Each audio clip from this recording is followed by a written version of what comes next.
Entonces, ante esa situación de un país con pocas experiencias en el orden democrático, Bosch eso lo tiene en contra. Un demócrata en un país que no existe, un democrático en un país que no existen los demócratas. Entonces, primero, no quita el alto mando de las Fuerzas Armadas. Segundo, incentiva también un distanciamiento a los pocos días de su fuerza política, que es el Partido Revolucionario Dominicano. A tal punto que Violán ha dicho, y está grabado por ahí, le dice: profesor, vamos a fortalecer el Partido Revolucionario Dominicano. Y vos da las instrucciones que están ahí, y la historia está ahí. Dice: no, la mayoría, para quitar el alfabetismo, tenemos que convertir los locales del partido en escuelas. O sea, que no fortalece su institución política, que es la verdadera piedra angular en cualquier situación de un jefe de Estado, más que Fuerzas Armadas y más que todo. General, se nos está acabando el tiempo, pero no quiero irme sin que usted me diga qué pasó ese día 25 de septiembre de 1973 para el derrocamiento del profesor Juan Bosch. Bueno, Juan Bosch no tuvo ningún tipo de medidas y entonces le informaron que había un coronel de la Fuerza Aérea Dominicana que tenía las fuerzas más potentes, el coronel Wessing, que era el verdadero conspirador. Ya él había cancelado 2 oficiales, el padre Marcial Silva, que era el capellán militar de la Fuerza Aérea, y había cancelado también al mayor H, oficial consultor jurídico. Bosch cita al ministro de las Fuerzas Armadas a su despacho después de salir de una fiesta. Se había juntado también con otras personas, como Sacha Ballman, un amigo también extranjero, y lo cita que pase a su despacho. Allí le ordena la cancelación del coronel Wessing. El alto mando militar, cuando fue convocado el jefe de la Fuerza Aérea, que todavía está vivo, el general piloto Atila Luna, dijo que la Fuerza Aérea Dominicana no aceptaba la cancelación de el coronel Elías Wessing, porque el coronel Elías Wessing ni había hecho ningún tipo de motivo, ni podía ser pasado a retiro, porque no tenía la edad que lo autorizaba las leyes orgánicas. En eso vino esa discusión. El embajador norteamericano trata de convencer a Bosch, según dice en su libro, aunque Bosch lo niegue, el estilo dominicano, y Bosch prefiere irse del poder antes que aceptar que los militares le impusieran. Brevemente, general, evaluando al día de hoy, ¿fue beneficioso o fue perjudicial el hecho del derrocamiento de Juan Bosch? Ningún golpe de Estado que rompa la constitucionalidad de un país, que burle lo que se llama el deseo de un pueblo, cuando la primera fase de la democracia es, y de un Estado republicano en que el soberano es su pueblo, que elige sus gobernantes, eso siempre será un atraso, pero eso es parte de la historia, más culpa del tiempo y no de España.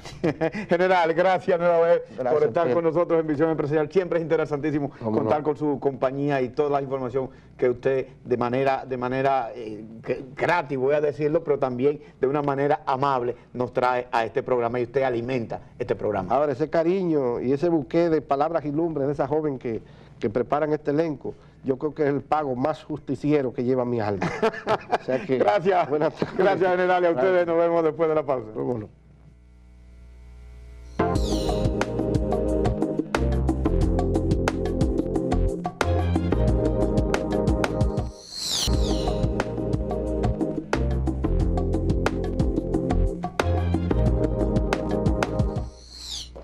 Gracias por continuar con Visión Empresarial y vamos al debate de la semana.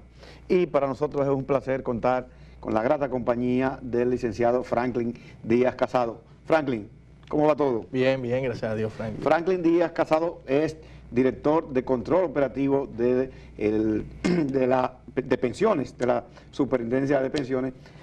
Perdón, y con él vamos a estar hablando sobre el tema de pensiones y también un tema fundamental que se está discutiendo en estos momentos, que es el mercado inmobiliario y la utilización de los fondos de pensiones en el mercado inmobiliario. Franklin, una primera pregunta: ¿cuál es la evaluación que ustedes hacen hasta el día de hoy de lo que ha sido pensiones, de lo que ha sido el sistema de pensiones en la República Dominicana? Bueno, el sistema de pensiones en República Dominicana ha pasado de una etapa inicial, vamos a llamar de formación de todo lo que eran los entes regulatorios, a una fase ya de más madurez, donde avanzamos a una mayor diversificación de los fondos. Inicialmente, cuando el sistema comenzó en el año 2003, incipientemente, las inversiones se canalizaban única y exclusivamente a certificados de la banca comercial. Ya hoy en día existen instrumentos de letras del BNB, existen otro tipo de instrumentos de empresa, y ya la cartera de los fondos de pensiones está más diversificada, con mejores relaciones de rentabilidad-riesgo y con un mejor portafolio. Yo diría que el sistema está en su mejor momento, en un nivel de madurez, y avanzamos ya hacia una mayor diversificación con mayores niveles de rentabilidad. ¿A cuánto asciende el monto que hasta este momento existe en términos de fondos de pensiones? Hoy en día ya hablamos de un monto cercano a los 140.000 millones de pesos. 140.000 millones de pesos. Eso no es mucho dinero. Es mucho dinero, pero son muchas pensiones también. Sí, estamos hablando de 141.000 millones, y eso ha sido en un periodo de unos 8 años básicamente, correcto. A partir del 2003, como tú estás planteando. Es correcto. ¿Cuántos afiliados tiene el sistema de pensiones? El sistema de pensiones anda por alrededor de casi 2 millones de afiliados, que cotizan a los diferentes regímenes, porque nosotros tenemos también, aparte de lo que es la capitalización individual, que es por la ley 8701, también tenemos el sistema de reparto de Hacienda, que son aquellos funcionarios públicos del pasado régimen que existía antes de la ley 8701. Estuve revisando lo que es la página de la Superintendencia de Pensiones, porque una de las cosas que nosotros decimos que no se hace en este país es hacer la tarea. Pero nosotros hicimos nuestra tarea para venir a esta entrevista y estuvimos revisando toda la información que ustedes tienen. Y una de las cosas que nos llamó la atención es que aún hoy en día existen otros fondos de pensiones que no son el Fondo de Pensiones General que la Superintendencia supervisa. ¿Por qué todavía existen otros fondos de pensiones que se manejan en instituciones particulares? Sí, es correcto. Y la ley 8701 plantea que esos fondos, que son fondos en algunos casos cerrados, como el fondo del Banco Central, siguieran operando con una especie de desmonte. Lo que sí te aclaro es que no lo supervisamos, porque nosotros sí nos estamos involucrando día a día con la supervisión de esos fondos que existían previo a la ley 8701. Lo más importante, podemos decir que son el fondo, existen fondos, por ejemplo, como el fondo de la Junta Central Electoral, el fondo de las Fuerzas Armadas, el fondo de pensiones de la UAS, existe un fondo de pensiones también que tiene el Banco de Reserva exclusivo para sus empleados, pero sí todos esos fondos están dentro del sistema de seguridad social y son supervisados por la CIPEN. Pero se manejan de manera distinta a como se maneja el Fondo General del Sistema de Pensiones. Sí, pero como te comentaba Franklin, son fondos cerrados que el objetivo es darle beneficio solamente a los pensionados que existían antes de la ley 8701 y la visión es que esos fondos en pocos años desaparezcan. Sí, que se desmonte en un periodo de tiempo. ¿Qué tiempo han dado para eso? Depende de la cantidad de gente que tengan y de los beneficios que hay que pagar, o sea, eso dependerá de eso. Me llamó la atención que ustedes están planteando que para supervisar lo que es el funcionamiento del sistema de pensiones, han establecido unos 7 candados. Me llamó la atención porque además aparecen los candados ahí y es interesante. Y ustedes hablan de esos 7 candados y yo creo que sería bueno para que el televidente entienda, porque una de las cosas que particularmente también llamaba a suspicacia, más que a suspicacia, uno no era tan creíble de que un fondo de pensiones en la República Dominicana pudiera funcionar como está funcionando, así que fuera supervisado y que al final no pasara lo que pasa siempre en estos países subdesarrollados y bananeros. Entonces, esos 7 candados, te voy a mencionar algunos para que tú entonces me desarrolles por ahí.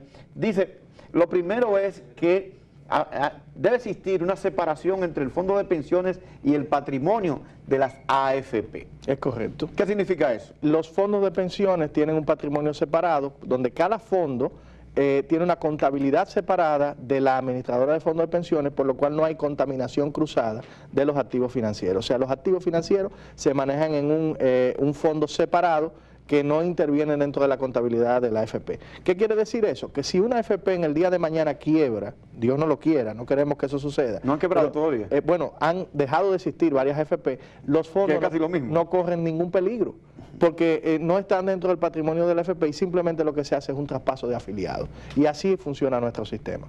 Una de las cosas que de alguna manera provocó, y más que provocó, que fue un indicador de la mafia que estaba alrededor del sistema bancario, y más que en el sistema bancario, de lo que fue Baninter y la crisis de Baninter, fue la vinculación con empresas, sobre todo empresas offshore, empresas de otros litorales fuera del país. Y ustedes están planteando un límite de inversión en las empresas vinculadas a los propietarios de la AFP. Es correcto, y no solamente un límite, sino que aunque una emisión de cualquier instrumento de valores cumpla con todos los requisitos, ya sea una emisión de la ley de mercado hipotecario, que es la ley que acaba de salir recientemente, o de otra, o un bono de empresa,